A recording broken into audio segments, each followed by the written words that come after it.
আজ অঞ্জলির বিয়ে।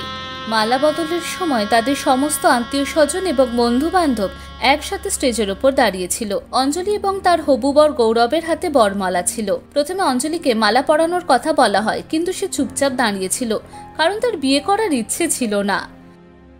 আরে দিদি, কি হলো? জিজুর গলায় মালাটা পরিয়ে দাও। কিন্তু তাও সে গৌরবের গলায় মালা পরায় না। তারপর সবাই অনেকবার বলার পর সে গৌরবের গলায় মালা ছুঁড়ে পরিয়ে দেয়। এই জন্য গৌরব রেগে যায় আর সে জোরে একটা থাপ্পড় মারে অঞ্জলিকে। এইভাবে কেউ মালা পরায়? অশিক্ষিত মেয়ে একটা। অঞ্জলি কাঁদতে থাকে, কিন্তু কেউ সেটা লক্ষ্য করে না। এরপরে গৌরব ছুঁড়েই তাকে বরমালা পরিয়ে দেয়। নাও, মালা বদল হয়ে গেছে, এবার অন্য নিয়মগুলো শেষ করা যাক। এরপরে সবাই মণ্ডপ থেকে নেমে আসে। গৌরব আর অঞ্জলিকে অন্য জায়গায় বসানো হয়। বাবা গৌরব, বৌমাকে নিজের হাতে মিষ্টি খাইয়ে দাও। গৌরব অঞ্জলিকে মিষ্টি খাওয়ানোর চেষ্টা করছিল, কিন্তু সে আবার একই নাটক করে। সে মুখ খুলতেই চায় না।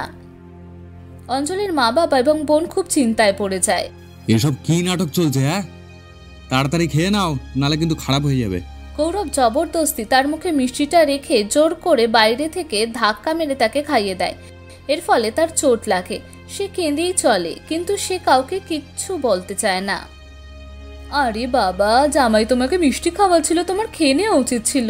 তার জামাই তার মেয়েকে একটার পর একটা থাপ্পড় মেরে যাচ্ছিল, কিন্তু তার মা বাবা কেউ কিচ্ছু বলছিল না। বিদায়ের সময় অঞ্জলি গাড়িতে উঠছিল না। এ সময় গৌরব তার ওপর রেগে গিয়ে থাপ্পড়ের পর থাপ্পড় মারতে থাকে, কিন্তু অঞ্জলি এবার চুপ করে বসে থাকে না। সে একটা পাথর তুলে তাকে ছুঁড়ে মারতে যায়, কিন্তু গৌরব কোনোভাবে বেঁচে যায়। এবার দুজনে চুল ধরে টানতে থাকে। দুজন দুজনকে থাপ্পড় মারতে থাকে, একবার অঞ্জলি তো একবার গৌরব। গৌরব তাকে তুলে দূরে ছুঁড়ে ফেলে দেয়। সে যজ্ঞের আগুনের সামনে গিয়ে পড়ে এবং ওখানে একটু আগুন জ্বলছিল, তাই তার শাড়িতে আগুন ধরে যায় এবং সে জ্বলতে থাকে। বাঁচাও, বাঁচাও! যতক্ষণে সবাই সেখানে এসে পৌঁছায় তখন অঞ্জলি অনেকটাই পুড়ে গিয়েছিল। তাকে তাড়াতাড়ি করে হাসপাতালে নিয়ে যাওয়া হয়, কিন্তু ডাক্তার বলে দেয় যে সে মারা গেছে। তার বোন পায়েল তাকে জড়িয়ে ধরে কাঁদতে থাকে। দিদি, আমাকে ক্ষমা করে দাও। আমি সবকিছু জানা সত্ত্বেও কিছুই করতে পারলাম না। তার মা বাবা তাড়াতাড়ি তার অন্তিম সংস্কার করে দেয়। যার সাথে অঞ্জলির বিয়ে হয়েছিল তাদের পরিবার অঞ্জলির পরিবারকে ছাড়ে না। আপনাদের জন্য আমাদের যথেষ্ট অপমান হয়েছে, এবার আমরাও আপনাকে ছাড়বো না। এই শিক্ষা দিয়েছেন মেয়েকে? বিয়ের সময় সে বরের গায়ে হাত তোলে। দেখছি আপনার ছোট মেয়ের বিয়ে কোন পরিবারে হয়। আপনার ছোট মেয়ে কুমারী বসে থাকবে, দেখে নেবেন। এই বলে গৌরবের পরিবার সেখান থেকে চলে যেতে থাকে।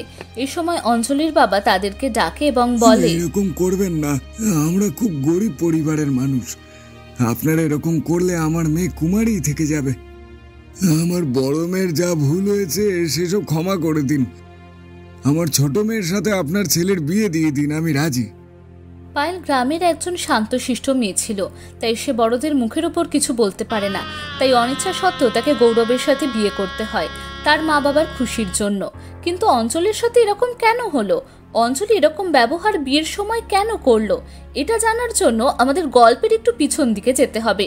অঞ্জলি ক্ষেতের সামনে কারোর জন্য অপেক্ষা করছিল। এ সময় বিনোদ নামের একটি ছেলে আসে। অঞ্জলি, ওদিকে তাকিয়ে আছো কেন? আমি থোড়াই ওদিক থেকে আসবো। আমি তোমার সাথে কথা বলতে চাই না। আরে আমি তোমাকে কি করে বোঝাই? গরুকে একটু বিচুলি খাওয়াতে গিয়ে দেরি হয়ে গেল। তুমি তোমার ছাগলদের খাবার খাওয়াতে থাকো, এদিকে আমার মা বাবা আমার বিয়ে ঠিক করে ফেলবে। বাহ, বললেই হলো। তোমাকে আর আমাকে আলাদা করা যাবে না, আমি কথা দিলাম তোমায়। বিনোদ, আমি তোমাকে ছাড়া অন্য কারোর সাথে বিয়ে করতেও চাই না, কিন্তু আমি আমার মা বাবার সাথে আমার বিয়ের কথা বলতেও পারছি না। এই বলতে বলতে অঞ্জলি কেঁদে ফেলে।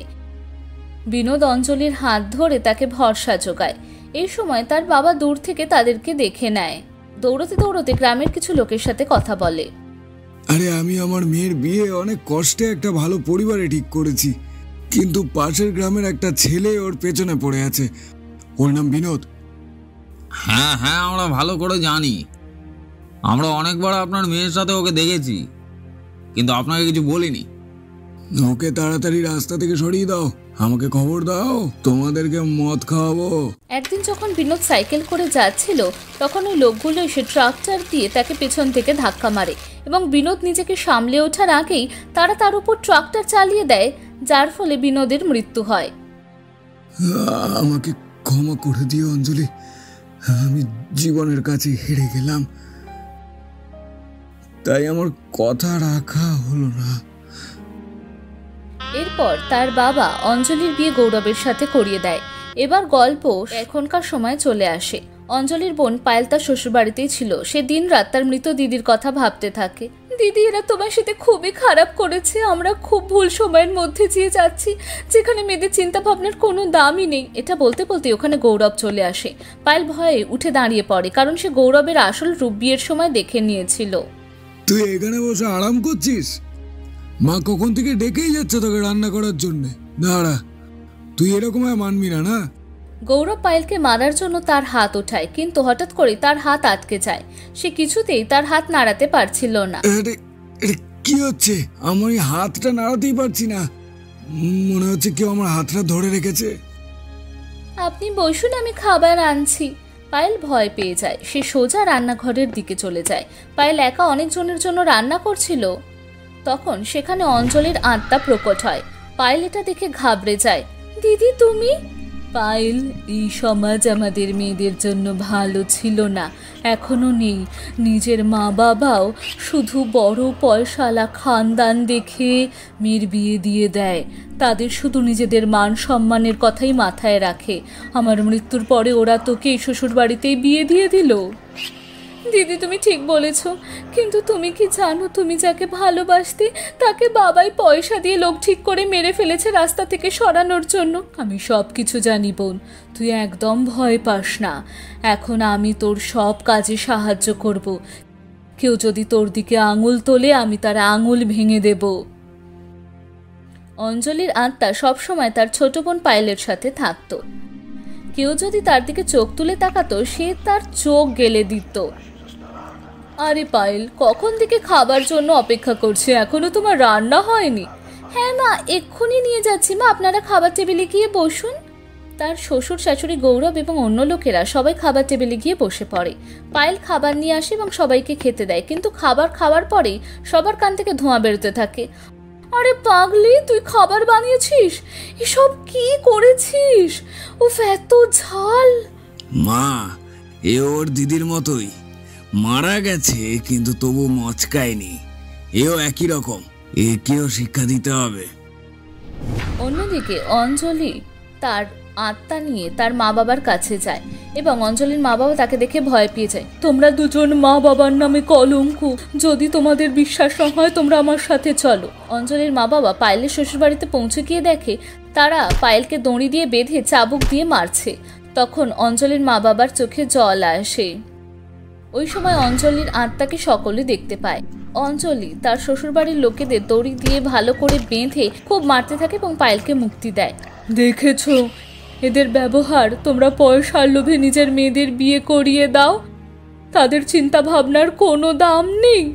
যাকে বিয়ে করতে চেয়েছিল সে গরিব বলে সেজন্য তাকে রাস্তা থেকে হাঁটানোর জন্য এই রাক্ষসগুলোর সাথে আমার বিয়ে দিয়ে দিলে, আর যাদের জন্য আমার মৃত্যু হলো সেই শ্বশুর বাড়িতেই আবার পায়েলেরও বিয়ে দিয়ে দিলে। অঞ্জলি, আমাদের ক্ষমা করে দাও, আমরা এইবার থেকে সমস্ত মহিলাদের সমান করব। সে তো তোকে করতেই হবে, না হলে তোকে গরম ফুটন্ত তেলের মধ্যে ছেড়ে দেব। অঞ্জলি, আমি জানতাম না যে এরা তাদের বৌমার সাথে এরকম ব্যবহার করতে পারে। পায়েল, এই সম্পর্ক আমি এখানে ভেঙে দিলাম, যা হয় হোক, এখন থেকে তুই আমাদের সাথেই থাকবি। আমি এখন শান্তি পেলাম, কিন্তু যেতে যেতে আমি আপনাদেরকে একটা কথা বলতে চাই বাবা। যে বাবা তার মেয়েকে কোনো ছেলের সাথে কথা বলতে সহ্য করতে পারে না, তারা বিয়ের সময় পণ হিসেবে বিছানা দেয়। এই বলে অঞ্জলির আত্মা ওখান থেকে চলে যায়। পায়েলের মা বাবা তাকে বাড়ি নিয়ে আসে। পায়েল সেখানেই থাকতে শুরু করে, সেখানে সেলাইয়ের কাজ করে এবং তার মা বাবাকে সাহায্য করতে থাকে। হরিহর বড় চিন্তা নিয়ে ঘরের বাইরে হাঁটছিল, কারণ ওর স্ত্রী ঘরের ভেতর কষ্টে কাতরাচ্ছিল। ওর স্ত্রী গর্ভবতী ছিল আর ঘরের ভেতর ডেলিভারি হচ্ছিল। ঘরের ভেতর শুধু দাইমা আর গ্রামের দুটো মহিলা ছিল। হরিহর খুব টেনশনে ছিল। কে জানে যে কি হবে, আমার খুব টেনশন হচ্ছে এখন। কিছু খারাপ হবে না তো? তখনই ঘরের ভেতর থেকে ছোট বাচ্চার কান্নার আওয়াজ আসে। বিমলা আর হরিহরের দুটো যমজ মেয়ে হয়েছে। হরিহরের চোখে যেন জল আসে। ও কবের থেকে মেয়ে সন্তানই চেয়েছিল, শেষমেশ ওর ইচ্ছে পূরণ হলো। ও বড় খুশি হয়ে দুটো মেয়েকে কোলে নেয় আর বলে, ভগবান আপনার অশেষ কৃপা আমার ওপর। আজ আমার বাড়িতে লক্ষ্মী এসছে, সেটাও দুটো। তোমাকে ধন্যবাদ। বিমলা খুবই খুশি ছিল। ও দুই মেয়ের নাম রাখে লক্ষ্মী আর সরস্বতী। লক্ষ্মী আর সরস্বতীর মুখেও যেন সব সময় হাসি ছিল, যেন এই বাড়িতে জন্ম নিয়ে ওরা খুব খুশি হয়েছে। এরপর 5 বছর পেরিয়ে যায়। লক্ষ্মী আর সরস্বতী পরস্পরকে খুব ভালোবাসে। ওরা সব সময় একসাথে থাকে, একসাথে খায়, একসাথে খেলে, একসাথে ঘুমায়ও। দুজনের মধ্যে যেন অটুট বন্ধন আছে। মা, আমি সরস্বতীকে ছাড়া থাকতে পারবো না। আমরা যেখানেই যাব একসাথে যাব, এমনকি শ্বশুর বাড়িও একসাথে যাব।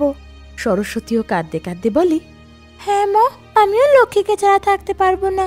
ও আমার সব কিছু, কখনো আলাদা হব না। লক্ষ্মী সরস্বতী বড় হতে লাগে।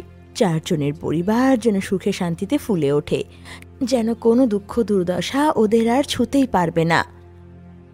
কিন্তু ওরা কি জানতো যে ওদের জীবনে এত বড় দুঃখ আসতে চলেছে? 20 বছর পেরিয়ে যায়। লক্ষ্মী সরস্বতীর যুবতী এখন। ওদের বিয়ের বয়স হয়ে যায়, কিন্তু ওরা এখনো একসাথে খেলাধুলো করে।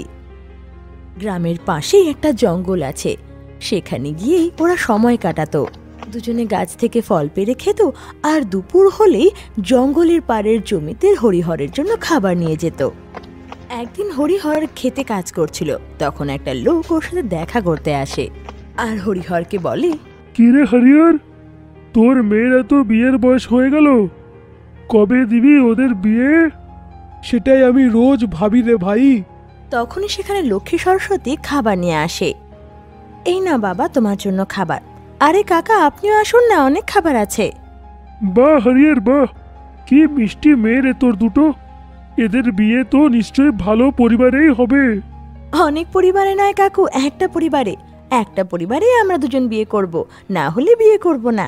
আমি তো সরস্বতীকে ছাড়া একদিনও থাকতে পারবো না। হ্যাঁ, আমিও লক্ষ্মীকে ছাড়া থাকতে পারি না। এখন বলতো, কি করে দুটো ছেলে আমরা পাই?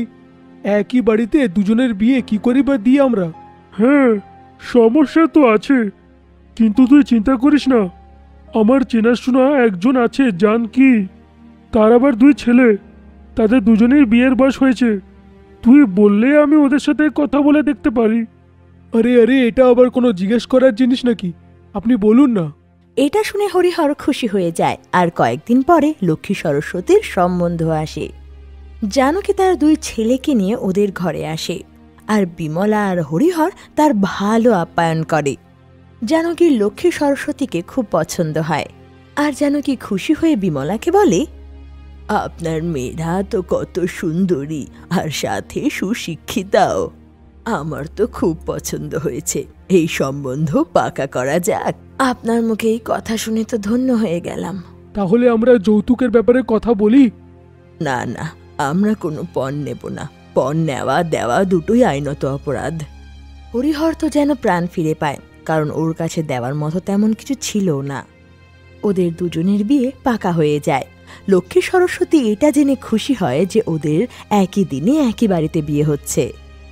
বিয়ের আয়োজন হয়, আর লক্ষ্মী সরস্বতীকে বলে, বোন, আমরা একই ঘরে যাব আর একই সাথে থাকব। আমাদের কেউ আলাদা করতে পারবে না। হ্যাঁ, আমাদের দুজনের পালকি একই ঘরে যাবে। দুজনে খুবই খুশি ছিল। বিয়ের সব আয়োজন হয়ে গিয়েছিল, আর শেষমেশ সেদিন এসে গেল। বিয়ের দিন সবাই বিয়ের আয়োজনে ব্যস্ত ছিল, আর তখনই একটা লোক এসে হরিহরকে খেতে নিয়ে যায়। মাঠে কোনো দরকারি কাজ পড়ে গেছে, আমায় যেতেই হবে। এটা বলে হরিহর জমিতে চলে যায়। এদিকে 2 বোন বাবার অপেক্ষা করতে লাগে, কিন্তু এদিকে দুপুর হয়ে যায়। বিমলা চিন্তায় বলে, দুপুর হয়ে গেল, উনি এখনো এলেন না। সকালবেলা কিছু খাননি। মা, তুমি পুটলিতে খাবার বেঁধে দিয়ে দাও, আমি বাবাকে দিয়ে আসছি। না না, আজ তোদের বিয়ে। তো কি হয়েছে মা, এই জন্যই তো আরো বেশি যেতে চাই। আজ শেষবারের মতো বাবার জন্য খাবার নিয়ে যেতে চাই, মানা করো না মা। এটা শুনে বিমলা ওদের কথায় রাজি হয়ে যায়। লক্ষ্মী আর সরস্বতী পুটলিতে খাবার নিয়ে জঙ্গলের দিকে রওনা হয়। দুজনে কিছুক্ষণ পর জঙ্গলে পৌঁছায়, কিন্তু লক্ষ্মী ভুল করে একটা সাপের উপর পা রেখে ফেলে। সাপ তখন রেগে গিয়ে লক্ষ্মীকে কামড়ে দেয় আর লক্ষ্মী কষ্টে চেঁচাতে লাগে, আহ আহ, বাঁচাও বাঁচাও আমাকে, সাপ কামড়েছে আমাকে। সরস্বতী তখন দৌড়ে আসে আর ভয় পেয়ে বলে, কি হয়েছে, কি হয়েছে দিদি? আমাকে সাপ কামড়েছে সরস্বতী। আহ হে রাম, আমি এখন কি করি? তোকে তো এখনই হাসপাতাল নিয়ে যেতে হবে। এটা বলে সরস্বতী বড় কষ্ট করে লক্ষ্মীকে কাঁধে ওঠায় আর ওকে হাসপাতাল নিয়ে যেতে লাগে। জঙ্গল থেকে বেরোতেই সবাই এটা দেখে ফেলে আর সবাই মিলে তখন লক্ষ্মীকে হাসপাতাল নিয়ে যায়। লক্ষ্মীর অবস্থা খারাপ থেকে খারাপ হচ্ছিল, তাই ওকে তাড়াতাড়ি হাসপাতালে অ্যাডমিট করানো হয়। আর এই খবর শুনতেই বিমলা আর হরিহর দৌড়ে হাসপাতাল আসে। হে ভগবান, এটা কি হয়ে গেল আমার মেয়ের? বিয়ের দিনে কি অঘটনটাই না ঘটলো। বিমলা কাঁদতে লাগে আর হরিহর চিন্তায় পড়ে যায়। ওদিকে লক্ষ্মীর জীবনের জন্য লড়াই করছিল, কিন্তু হেরে যায়। হাসপাতাল আনতে অনেক দেরি হয়ে গিয়েছিল। লক্ষ্মী মারা যায়। এই খবর শুনতেই সবাই কেঁদে ওঠে, হরিহরও কেঁদে ওঠে। আরে আমার মা, আমার মেয়ে, কি হয়ে গেল রে? কিন্তু সব থেকে বেশি কষ্ট সরস্বতীর হলো, কারণ ওই একমাত্র ওর বন্ধু ছিল। লক্ষ্মীর সাথে একই ঘরে যাওয়ার স্বপ্ন দেখেছিল। ও ফুপিয়ে ফুপিয়ে কাঁদতে লাগলো। আর ততক্ষণে জানকী আর তার দুই ছেলে ওখানে এসে যায়। জানকী বিমলাকে সামলাচ্ছিল আর দুই ছেলে হরিহরকে, কিন্তু সরস্বতীকে সামলানোর জন্য কেউ ছিল না। তখন জানকী বলে, আজকের দিন এরকম হবে কে জানতো, আজ বিয়ে থামিয়ে দি। তখনই সরস্বতী বলে ওঠে, না, এই বিয়ে হবে, আজকেই হবে। আমাদের দুজনের ইচ্ছা ছিল যে আমরা একসাথে একই ঘরে যাব। আমাদের আর একসাথে পালকিতে উঠলো না, কিন্তু আমার পালকি আর ওর সব একসাথে একই ঘরে যাবে। না হলে আমি সারা জীবন বিয়ে করব না। এটা শুনে আর কেউ কিছু বলে না। আজকের দিনে সরস্বতী আর লক্ষ্মীর ইচ্ছে পূরণ করা খুব দরকার, তাই সবাই রাজি হয়ে যায়। আর হরিহর বলে, ঠিক আছে, দুজনে একসাথে একই বাড়িতে যাবে, তারপর আমার লক্ষ্মী মার শ্রাদ্ধটা হবে। রাতে সরস্বতী চোখে জল নিয়ে বিয়ের মণ্ডপে বসে। আর লক্ষ্মীর সবকে কিছু দূরেই রাখা হয়েছিল। জানকীর ছোট ছেলের সাথে সরস্বতীর বিয়ে হয়, আর তারপর গিয়ে পালকিতে বসে যায়। 4 জন সরস্বতীর পালকি তোলে আর 4 জন লক্ষ্মীর সবকে নিজের কাঁধে তোলে। তারপর হাঁটতে লাগে। বিমলার চোখ দিয়ে যেন জলের ধারা বইতে লাগে। বিমলা তখন কাঁদতে কাঁদতে বলে, ভাগ্য তো দেখো, একজনের পালকি উঠলো তো আরেকজনের সব। পালকি আর সব পাশাপাশি চলতে লাগলো। ওরা যেন শুধু শরীর দিয়ে আলাদা ছিল, কিন্তু আত্মা যেন একে অপরের সাথে যুক্ত ছিল। লক্ষ্মীর আত্মার ওর সব থেকে বেরিয়ে সরস্বতীর সাথে কথা বলতে লাগে। বোন, আমি যাচ্ছি, আমি চলে যাচ্ছি সবাইকে ছেড়ে অনেক দূর। লক্ষ্মীর এই কথা আর কেউ শুনতে পায় না, শুধু সরস্বতী শুনতে পায়। এই কথা শুনে সরস্বতী আরও কাঁদতে লাগলো। ওর চোখের জল যেন বাঁধ ভাঙল। তখনও বলল, দিদি, কেন যাচ্ছ আমাকে ছেড়ে?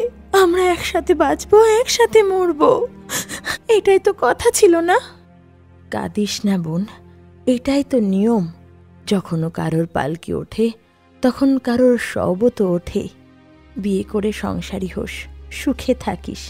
আমি থাকবো না তো কি হয়েছে, আমি জানি তুই জীবনে খুব সুখী হবি। আমি যাচ্ছি বোন, আমি আসছি। এরকমই কাঁদতে কাঁদতে পালকি আর সব জানকীর ঘরে যায়। লক্ষ্মীর শেষ ইচ্ছা পূরণ হয়। তারপর লক্ষ্মীর শবের সৎকার করা হয়। সবাই চোখের জলে লক্ষ্মীকে বিদায় জানায়, আর সরস্বতী নিজের মনে লক্ষ্মীর স্মৃতি নিয়ে সংসার করা শুরু করে। এটাই তো জীবনের সত্য, চিরকাল কেউ থাকে না, সবাই চলে যায়। তাই যখন কারোর পালকি ওঠে তখন কারোর শবও ওঠে। আর এই সত্যই তো জীবন।